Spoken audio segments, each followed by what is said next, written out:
안녕하세요, 스윗준쌤이에요. 이번 시간에는 무슨 얘기를 할 거냐면요. 어린이 여러분의 큰 축제가 시작이 되었습니다. 바로 겨울방학이 시작이 되었어요. 그래서 선생님이 사실은 뭘 할까 고민을 많이 하다가 겨울방학에 어떻게 하면 잘 공부를 할 수 있을지가 아니라 공부 대신에 어떻게 하면 잘 놀 수 있을지에 대해서 이번 시간에 이야기를 한번 해보려고 합니다.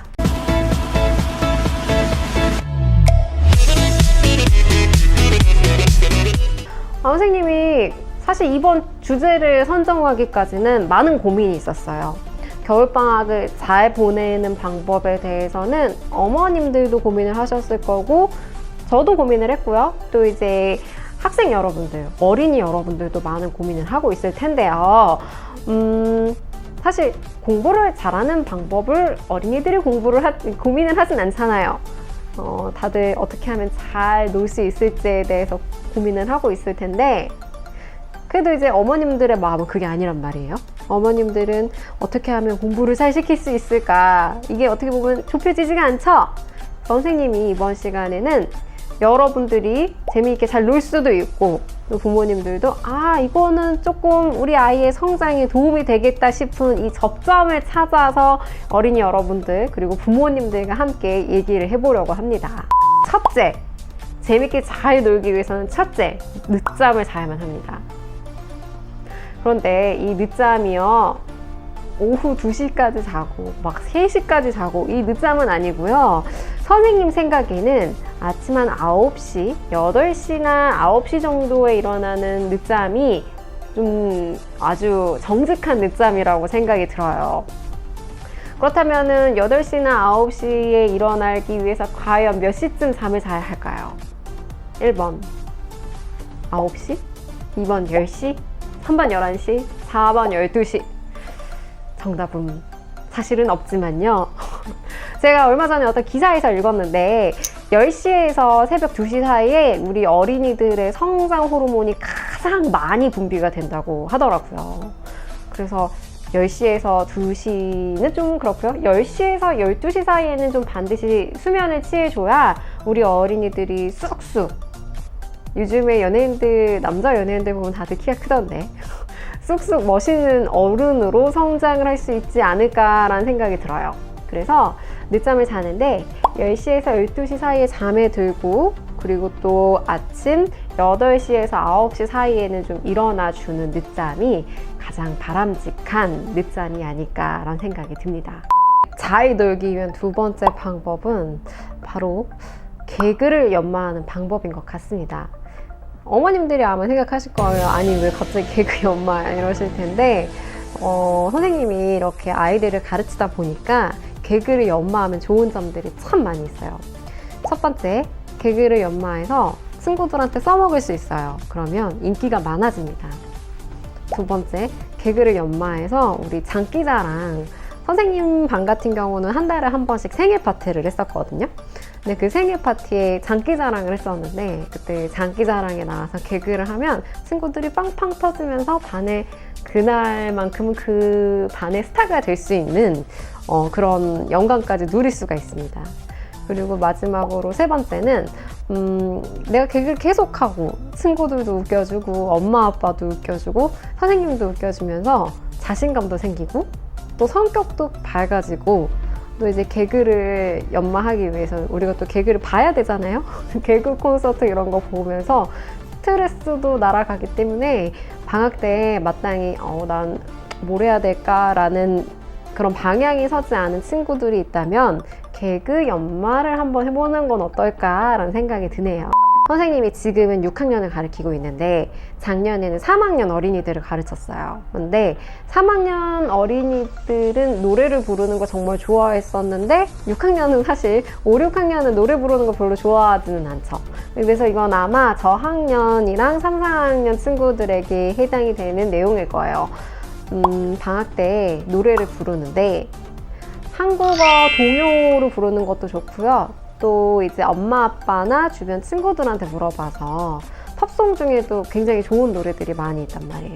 그래서 다음에 언제 선생님이 기회가 되면 좋은 팝송, 어린이들이 알면 좋은 팝송 노래 몇 가지를 소개해 줄 테니까 그런 노래에 아직 우리가 어린이기 때문에 영어 알파벳을 보고 따라 부르시는 친구가 얼마 없을 거란 말이에요. 그러면 그거 한국말로 이렇게 달려있는 것들, 한국말로 음이 달려있는 게 있거든요. 그래서 엄마 아빠한테 그거 찾아달라고 해서 팝송을 흥얼흥얼 거리면서 영어와 친숙해져 보고 또 노래도 부를 수 있는 일석이조의 효과를 누리는 것도 좋은 생각인 것 같다는 그런 느낌이 들어요, 선생님이. 네 번째 여러분들에게 소개를 해주고 싶은 거는요, 사실 어린이 여러분들이 아주 훌륭한 연주자예요, 이미 다들. 왜냐면 우리가 다 캐스터네츠, 탬버린, 실로폰 이런 거 다 연주를 해봤잖아요, 그죠? 그래서 이번 방학에는 꼭 우리가 훌륭한 막 피아니스트처럼 이렇게 막 유창한 연주를 하지 않아도 되거든요. 그래서 가족들을 위해서 멋진 리코더 연주 아니면은 타악기 연주 같은 거를 연습해서 엄마 아빠께 토요일 저녁에 엄마 아빠 저녁 드시고 난 후에 그때 연주회를 펼친다면 부모님이 정말 엄청 흐뭇하게 칭찬을 많이 해주고 나도 미처 발견하지 못했던 내 음악적인 그런 재능을 발견할 수 있는 기회가 될 거라고 선생님은 생각합니다.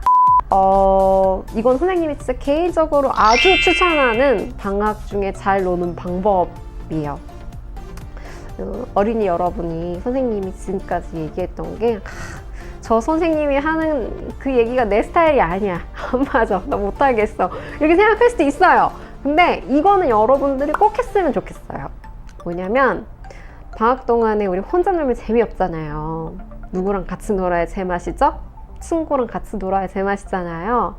그러면 우리 친구한테 연락을 해서 친구랑 같이 만나서 재미있게 놀 수 있는 약속 장소를 잡을 거예요. 근데 사실 우리가 지금 1년이 다 지나갔기 때문에 굉장히 친해진 친구들도 있을 거고 또 사이가 오히려 좀 나빠진 서먹해진 친구들도 있을 텐데 이번에 친구랑 노는 약속을 잡을 때는 용기를 내어서 그동안 이번 한 해 동안 싸워서 말을 좀 안 하게 된 친구, 사이가 멀어진 친구들한테 먼저 용기를 내서 한번 우리 팔단지 놀이터 앞에서 만나서 같이 소꿉놀이 할까? 이런 식의 화해의 카톡 메시지를 먼저 보내서 그 친구와 겨울방학의 사이가 이렇게 가까워진다면 아주 뜻깊은 겨울방학이 되고 재미있게 잘 놀 수 있는 방법이 될 것이라고 생각을 합니다. 지금까지 겨울방학을 잘 보낼 수 있는 5가지 방법에 대해서 이야기를 나누었습니다. 그런데 우리 어린이 여러분들, 아이 뭐야 이거 노는 방법이라면서 이상한 거 할 것만 알려주네 이렇게 지금 엄청 실망하는 어린이들 분명히 있을 거예요. 그런데 선생님은 이렇게 생각을 해요. 아마 이번 방학에 어머님들께서 어떻게 하면 우리 애기 공부를 시키지? 노는 시간을 최소화하고 공부하는 시간 엄청 많이 해야지 이런 마음들 다 가지고 계실 텐데 어차피 방학 때 우리 어린이들 안 올 거 아니거든요. 분명히 학교 다닐 때보다 더 많은 시간, 노는 시간을 갖게 될 거예요. 그런데 사실 어떻게 하면 공부를 잘할 수 있는 방법, 좋은 학원, 좋은 교재 이런 것들은 많이 알고 계세요. 그런데 아이들이 노는 시간에 어떻게 하면 조금 더 인격적으로 성장하고 그리고 마음의 안정을 찾고 또 편안한 어른으로 성장할 수 있을지 그 놀이 방법에 대해서는 많이들 고민을 안 하시는 것 같아서 제가 아이와 함께 할 수 있는 그리고 어린이들도 재미있게 즐길 수 있는 활동 5가지를 소개를 했습니다. 개그 연마하면서 자신감 쌓고 늦잠 자면서 어린이 늦잠 자야죠. 어른은 이제 많이 못 자잖아요. 그리고 또 그동안 연락 못했던 친구랑 화해도 하고 여러 가지 방법을 통해서 어린이들에게 정말 행복하고 또 정신적으로 건강한 방학이 되기를 선생님 정말 바라고 있거든요. 그래서 오늘 선생님과 함께한 이야기가 즐겁고 도움이 많이 되었다고 생각하는 어린이와 학부형 분들은 좋아요랑 구독 버튼 한 번만 눌러주시고 나가세요. 그럼 전 다음 이 시간에 여러분들의 고민을 해결해 줄 수 있는 더 많은 이야기거리 들고 찾아오도록 하겠습니다. 오늘 함께 선생님의 이야기를 들어주셔서 너무 감사해요. 다음 시간에 만나요. 안녕.